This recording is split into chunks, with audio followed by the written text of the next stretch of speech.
certain businesses depending on where you live. So you got some people who's mandating it and some people are not. That's like you got some people who are mandating the jab and some people are not. And all those people that's mandating the jab, I pray that it backfires because they think that they're doing something. They think that they're doing something noble, trying to make a stand. I pray that that is going to be the reason that their businesses either shut down or go belly up because they ain't got no faith. And because that's the decree of an unrighteous ruler. How the hell are you going to do that?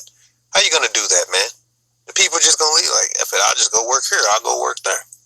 And these devils going to try to act like it's not hurting them, but actually it is.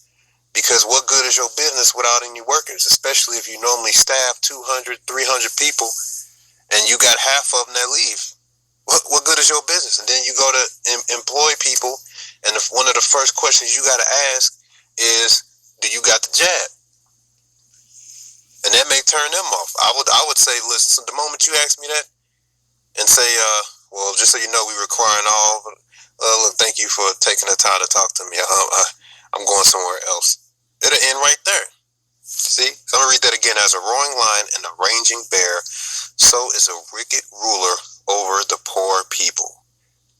Sirach chapter 10. A wise judge will instruct his people, and the government of a prudent man is well ordered.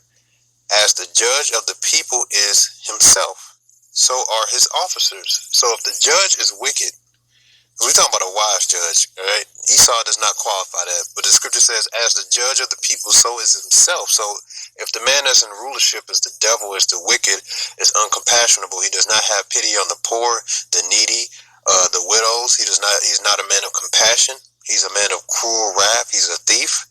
It says, as the judge of the people is himself, so are his officers, and so are the people that's under him. So are the people that have the power to also enforce these rules and legislation, such as hospitals, healthcare, army, all of those people. They're all the devil. That's why they think the same. That's why they're enforcing and mandating that. It says, and of what manner of the man of the ruler of the city is, such are they that dwell therein. An unwise king destroyeth the people, and that's Esau, Edom. But through the prudence of them which are in authority, the city shall be inhabited.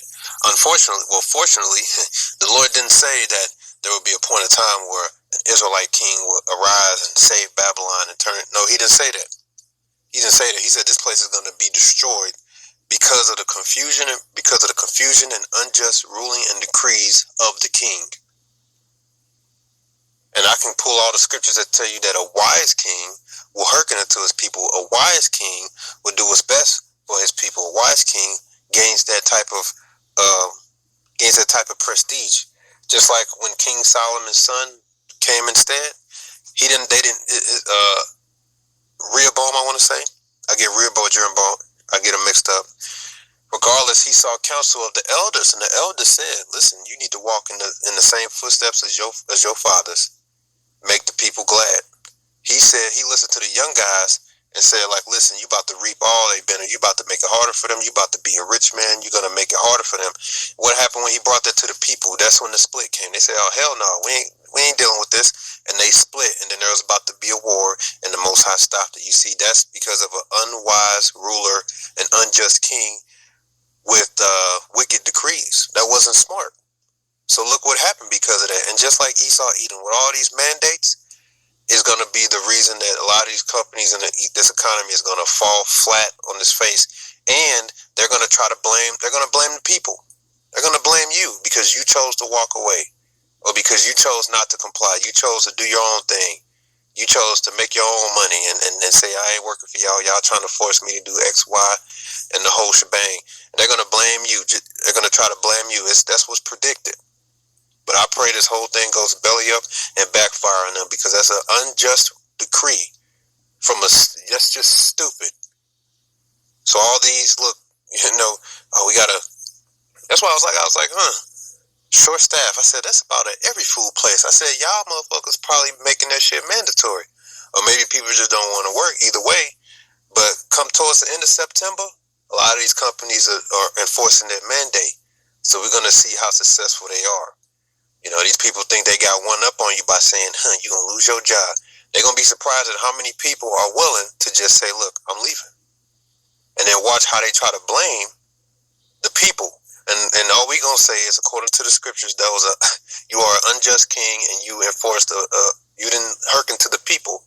You didn't do what's best for the people. You just a greedy devil, as the scripture says.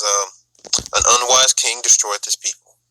So with that, we will see, and I hope it was edifying. And I say, Shalom.